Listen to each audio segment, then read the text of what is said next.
What's up, y'all? It's a happy man in a room full of cats. Why so happy? Well, room full of cats, but also because it's my favorite time of the season every preview season. The whole thing has been spoiled at this point, so that means we get to comb over it and look at all of our favorite cards, man. There's a whole bunch of cards generating a whole bunch of hype, as usual, but, you know, everybody's into the cowboy set. Even people that don't like the cowboy stuff are like, man, set looks pretty powerful. So with that in mind, it's harder than ever to find 10 sleepers, but I think we actually pulled it off. That's what we're here to talk about today, baby. That's why I'm wearing my pajamas. I haven't shaved. Yeah. That's why we're going to talk about the top 10 cards in OTJ that, despite the name, you should not be sleeping on. And I'm your favorite magic channel's favorite magic channel. Best believe that the professor go bananas for my deck tech. And we're back, but before we get into it, let's thank the sponsor of today's video, you. It's you guys over on patreon.com, especially our brand newest member, a man named Hamish. Actually, Hamish seems like a pretty cool dude, so everybody in the comments, thank Hamish for bringing us today's top 10 sleepers for the cowboy set. But we got to go ahead and get on to it, because there's 10 of these. There's actually 11 of these, because you understand how I work. Honorable mention for this one is, I really wish we could call these pain lands, because that'd be a good name for them, but we already used that name for a different land, so I'm just calling them desert duels. These look like they go in 2-color aggro decks, but like you don't want tapped lands in there, so I think where these actually end up going is kind of a sneaky place, the World Souls Rage deck, but not really the World Souls Rage deck, because these make it to where you don't have to play World Souls Rage, so it's no longer that card deck. I just couldn't say its name again. I like the card, I just have a limit, you know what I mean? Yeah, with Splendid Reclamation and Aftermath Analyst and cards like that, it seems like you could just put a bunch of these into your graveyard and then fireball your opponent that way without ever having to actually like cast a spell. You know, you get your Aftermath Analyst on the table and then you use its ability and suddenly your opponent takes 9 and they can't really do anything about that. Problem is, this deck already uses the new Capenna lands, and those just kind of put themselves into the graveyard, which is way better than being forced to actually mill these lands into your yard. But I still think there might be an interesting build there. There may be another home for these, though, and it's a little bit more straightforward, honestly. Just mono red. Why not? I know I was just talking about why tap lands are bad in aggro decks back there a second ago, but by the same token, it's a free, uncounterable damage. It's just part of your mana base, which is the worst part of your deck as an aggro player most of the time. So that's kind of, you can rip a free damage off the top of your library. It could have just been a mountain. Instead, it's a damage. I'll just, again, sign me up in blood. That's great. We've already learned the hard way that mono red will play a land that does a damage when it comes into play. The last one a few years back just produced a colorless. This actually produces colors that it needs and might actually allow you to do some fun stuff with other colors every now and again. Like, yeah, I'll actually cast my Callous Sellsword out of exile in my mono red deck. Sounds cool. So again, this might actually open up mono red to some fun tricks it didn't already have access to, but mostly it's a free damage. Again, count to 20 as quickly as possible, and when your lands help you do that, you're doing pretty good. Hey, let's get to the real list here. I feel like I talked those lands up an awful lot, and they should have had a real spot, but what's done is done. What's fun is fun. And number 10, Demonic Ruckus looks very fun. It's just a 2-mana aura. Enchants a creature. You slap it on the guy. He gets +1/+1 and trample and menace. Those are all good abilities. And whenever this thing, Ruckus, goes to the graveyard, you draw a card. And there's more. You can plot the card for just a single red mana if you feel like it. Seems good on a Monastery Swiftspear. Hey, you didn't start the game with either Swiftspear or Kumano Faces Kakazan in hand. That's totally fine. Just plot this thing on turn 1. You got something to do with your mana, and then any creature that you play on in from there has the ability to be amazing. You know, +1/+1 isn't great or anything, but I still like the red audacity that no one's talking about whatsoever.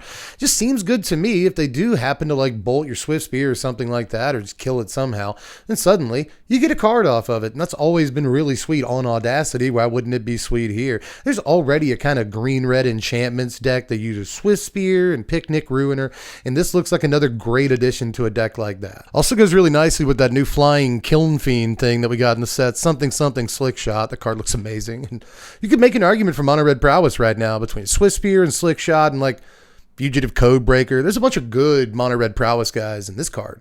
Be a really strong part of that package. But back to mono red for a second, just slap it on a Godric, you know, trample in fire breathing on the same card. Seems like a pretty good combination of abilities. So I just think this card has plenty of homes, but it's got to be worth taking other stuff out of the deck and slotting this in. And that's when things get a little bit iffy. But when the sweeper inevitably comes, right, this card at least allows you to draw a card, which is a dimension in terms of fighting sweepers that mono red doesn't really currently have access to. So it could be argued this is exactly what mono red needs. We'll see. We got to get to number 9, everybody. I've already been talking about these cards way too long, and I know that I want to spend a long time talking about Servant of the Stinger as well. So let's go ahead and get to it. Now, first, I want to make it known that when I was a young lad, I definitely was a Servant of the Stinger. My favorite era Sting is almost certainly Crow era Sting. Just delicious, perfect character. But I've been rocking with Sting for a long time, ever since blonde hair, baby face, great American bash, dumb face paint Sting. I just really like Sting.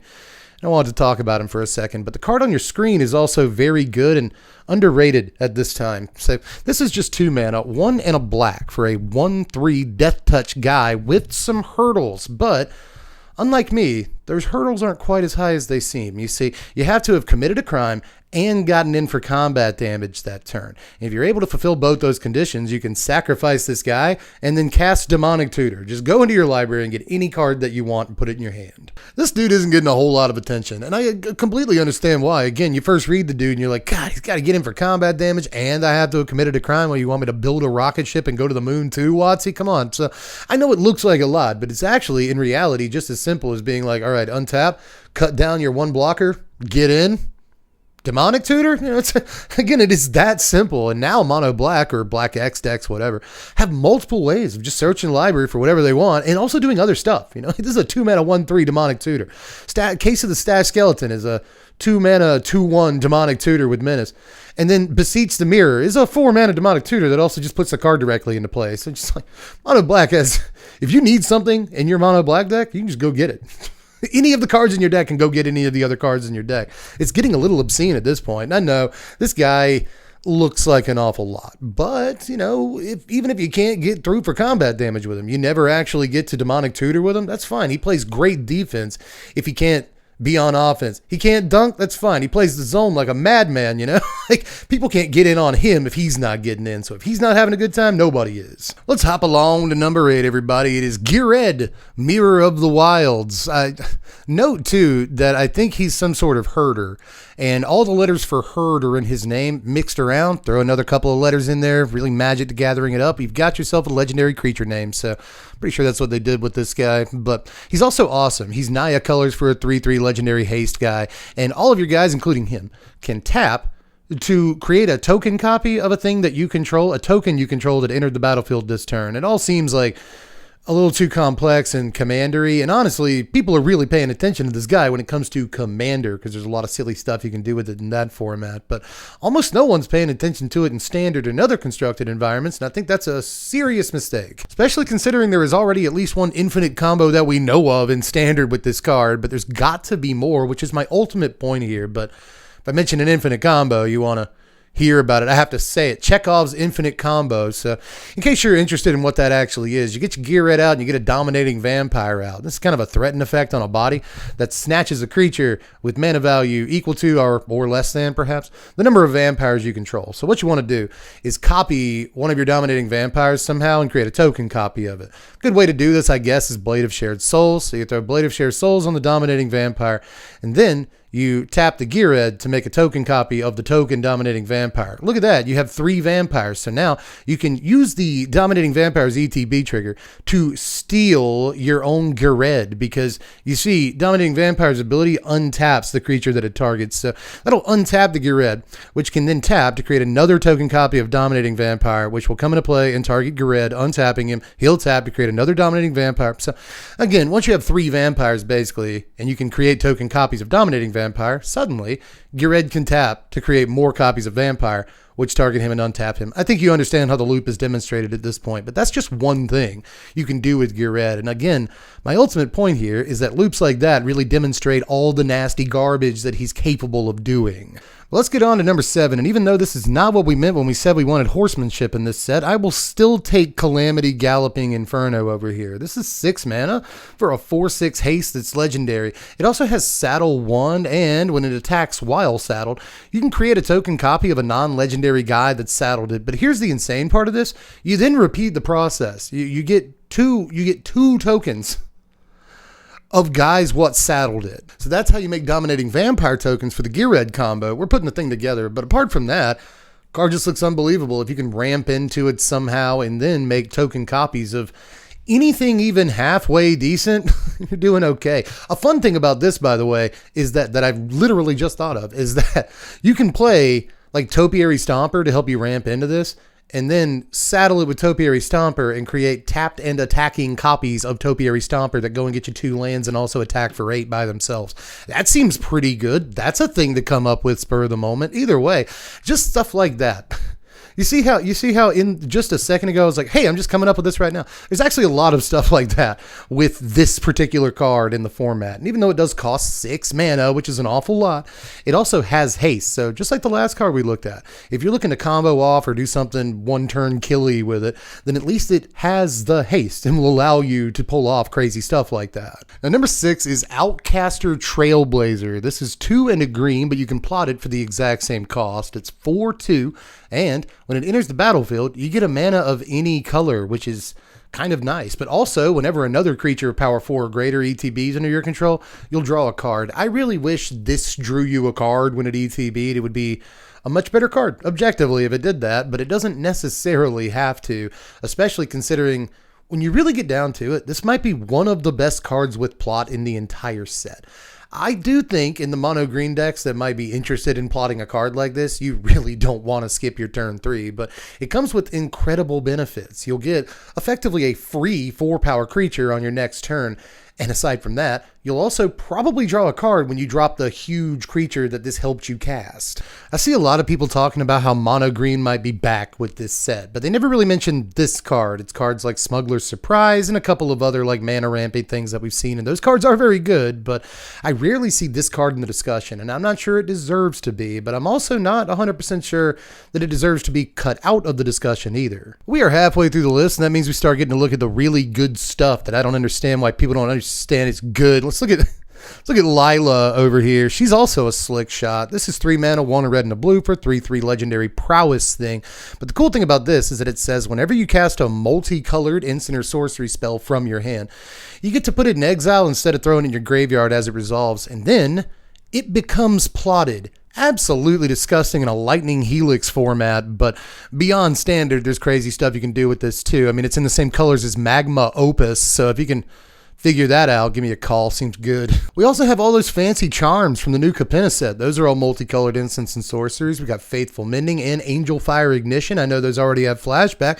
I'm just spitballing. There's a ton of really powerful instants and sorceries that are multiple colors to use with this thing. And if you ever untap with it on the table, I think your opponent's going to be in a lot of trouble. I don't know. There's a lot of really cool stuff about this card, and it's only 3 mana to get it onto the table in the first place, which is reasonably cheap. So again, I think there's something here, and like literally no one is talking about this card, and it just bugs me. It seems awesome. Now let's move on to number 4 though. It is Lively Dirge. This is one of my favorite cards in the entire set, and to its credit, I have heard at least 2 whole people say something about it on the internet, but that is it. I am surprised it hasn't been 10 or 20 times that many people talking about how to break this card, which I would have really appreciated because it definitely looks like a breakable card. If you haven't seen it yet, it's one of them spree cards, what they did this set. It costs 2 mana to just get the spell running in the first place, 1 and a black. But if you pump an extra mana into it, you get to search your library for any card, not just a creature. That's why I'm retaking this take, is because the first time I took it, I said creature. But it turns out you just, any card, you entomb a card, go search your library for a card, put it in your graveyard, shuffle up. If you pump an extra couple of mana into this spell instead, what you can do is return up to 2 target creatures from your graveyard with total mana value 4 or less, throw them onto the table, right? So if you pay all 5 mana for this package, if you're following along here, that means that you get to search your deck for any creature up to 4 mana value and just throw it onto the table. Now, yeah, you're technically paying at least 1 extra mana in order to be able to do that, but there are plenty of combo-y decks that just want to have a specific dude out, and this card really helps them do that. They either, if they haven't seen it that game, they just get to go search their library, throw it in their yard, and then throw it into play. And if they have seen it already and it's in their yard, you can just use this, throw it back into play. Again, it really helps keep your combo pieces in place. If you do rely on more than 1 creature and they're both reasonably small, like 2 drops or something, this for 4 mana, just put them both back into play. You're totally, here's an Elisilcor and a Bartolome. I'm happy with that. So, I don't know, there's a lot this card actually does, but if all you're really doing is paying 5 mana to search your library for your Shieldred and put it onto the table, that seems like a pretty good mode too. But we have made it to the top 3, everybody. And for number 3, I got to talk about a card that I figured everyone would really be excited about because, When I first heard the set was coming out and there were Reddit posts about like, oh, what do you want in the cowboy set? Everyone was like, you know what I want? Train robbery. I will be upset if there is not a train robbery in this set. So Wizards went out of their way to give us great train heist. Literally no one's talking about it, which is nuts because it looks stupid. This card looks so good, man. It's a single red mana to get it off the ground. It's another one of them spree things they put in this set. Now, if you pay an extra 2 and a red, you just get another combat step. It's one of those. You pay a total of 4 mana for this. It's basically Relentless Assault, which if that's not like good enough to be noteworthy already, I don't know what is. But yeah, you just get another combat step with this thing. But if you want, you can also pay 2 mana instead or on top of the mana you've already paid. And that'll give you creatures +1/+0 and first strike until end of turn if that's what you want. But also, you can just pay a single red mana for the spree on this, and suddenly, whenever a creature you control deals combat damage to your opponent this turn, you get a treasure token. These are all really good modes. This actually gives mono red like 2 different ways to win on turn 4 in the same card. If you've gone wide, the sort of burn bright, like give all your guys an anthem effect and first strike mode is capable of just winning the game on damage, but also capable of completely blowing your opponent up. You have no idea how incredible like ambush first strike can be after your opponent makes blocks. It can be very dumb. Your opponent will scoop to the first strike, but again, depending on what their blocks were. But you can also just, get another combat step. That'll win you the game against a lot of decks too. So like just those first couple of modes are like kind of silly. They're on a card. But what I really like on this, to be honest, is the one to get you the treasures, Like you telling me if I pay 2 mana, I can get like 3 treasures somewhat easily with this card. So again, all this is good. And I'm not sure that a mono red deck ever wants to use all of the modes, but using 1 or even 2 of the modes, probably not unheard of. And of course, this will also trigger all your prowess creatures. We talked about how many of those are in mono red earlier, so that should also help. It's a silly little magic card. Why are we talking about this card? I'm talking about this card. I'm the only one. How come? The card looks unbelievable, man. Or am I crazy? Look, I really hope I don't get railed in the comments for this one, but maybe you're not saying boo. Maybe you're saying caboose. Sorry for all the jokes. Let's move on to number 2, everybody. What card is that? It's Boombox. I had to check my list. Just making sure, as at one point, Boombox was my number 1 card, but then I pulled back from that a little bit because maybe I am crazy. Maybe that is the problem. It's that I just think bad cards are good. Hasn't that been my issue for like the last 8 years? But when it comes to Boombox, I actually think this thing's kind of bumping, man. It's 2 mana to get on the table in the first place. Worst joke of the video? Maybe. You can pay 6 mana and tap it and sacrifice it to destroy up to 1 target artifact, up to 1 target creature, and up to 1 target land. So you're not really casting like Casualties of War or anything, but you're really, really close on that, and it costs you the same as the Casualties of War, so I guess that's noteworthy. This is all made especially stupid when you consider that like you're not exiling Boombox or anything, you're just sacrificing it. First of all, there's a bunch of stuff that triggers when you sacrifice artifacts in this set. There's even Esoteric Duplicator, so if you sacrifice your Boombox, you can create a token copy of your Boombox. That's a deck I'm building first day, baby, right there. Because if you create a bunch of token copies of Boombox, or like we're starting to discuss a second ago, if you can just reanimate Boombox over and over somehow, eventually they'll be out of lands and creatures. So I don't think they can play Magic if they're out of lands. Either way, we're about to move on to number 1. But again, remember, this was my number 1 for a minute when I was writing this list for a reason. I actually expect some pretty big stuff from this card. It is explosive. I just felt like it'd be funnier the longer I waited. Let's get to number 1. But we made it to number 1, everybody. What is it? Place your bets because you're probably not right. Number 1. It's a weird one. Number 1 is Hollow Marauder. I just can't stop looking at this card. I'm the only one that's doing it, but it's probably because it's 7 mana, but not really. This is 7 mana, 6 and a black, right? For a 4/2 flyer. Not a great rate, but it does cost 1 less for each creature card in your graveyard. So it can cost you 1 black for this card. 1 black for a 4/2 flyer. Is that playable already? Not quite. But also, when it enters the battlefield, any number of opponents, so in standard, your opponent discards a card. Now, if they didn't discard a card with at least mana value 4 or greater, then you get to draw a card. So like most of the time, this is a 4-power flyer that makes them discard a card when it comes into play, and you're going to draw the card like 9 times out of 10. One of the many holes in the sort of graveyard strategies right now are that A, they don't have a lot of flying, B, they don't have a lot of interaction, and C, they don't have a whole lot of card draw. And this guy fixed like all of those things by himself in some ways. You know, he's a big flyer that can either block other flyers, so your ground guys don't have to sweat so much, or he can actually fly over the sort of stalemate that's happening on the ground, which is something, again, these graveyard decks need, whether it's Insidious Roots or Stick Fingers or whatever. I mean, again, just in terms of like normal Magic jargon garbage, and I'm supposed to talk for videos like this for card evaluation, you're going up a flying a body, an evasive large body, your opponent's going down a card, and then this card is replacing itself in your hand by drawing you a card. Again, most of the time. If your opponent does discard something that's like mana value 4 or greater, yeah, you don't draw, but also you just got to breach the multiverse out of their hand or whatever, so you feel pretty good about that. End of the day, all I'm saying is that this ETB is way better than you think it is, and of course, even if it's not that great of an ETB, still got to deal with a 4-power flyer. Easier said than done. So I like this card an awful lot. Can't be cut down, can't be temporary lockdown, can't be Path of Peril. There's a lot of good stuff about this card right now. So I guess it can be Path of Peril if they pay 6. You know what I was saying. But still, great looking Magic card for certain decks, in my opinion at least. Now, that's all the sleepers I got for today at least. Now in the next couple of days, I'll be talking to my buddy Power Dragon. And here on my channel, we're going to be doing the top 5 overrated cards in the Cowboy set, like we've been doing for the last couple of sets. It's becoming tradition, but over on his channel, we'll be talking about the top 5 underrated cards from the Cowboy set, and I'm going to be using all cards that I didn't use in this video. So if you're interested, go subscribe to Power Dragon. If you haven't done it yet, you should have done it anyway. I'll leave a link in the description, and I'll be on his channel soon. He'll be on my channel soon. I know how much you guys love him, so we're bringing him back. Aside from that, we also have to do the top 50 cards in the set very soon. We're going to be rating every single card in the set on Twitch very soon too, so there's a whole lot of content coming up. Make sure you're subbed to my channel as well. That would be kind of nice. You can like the video if you want to. That seems fun.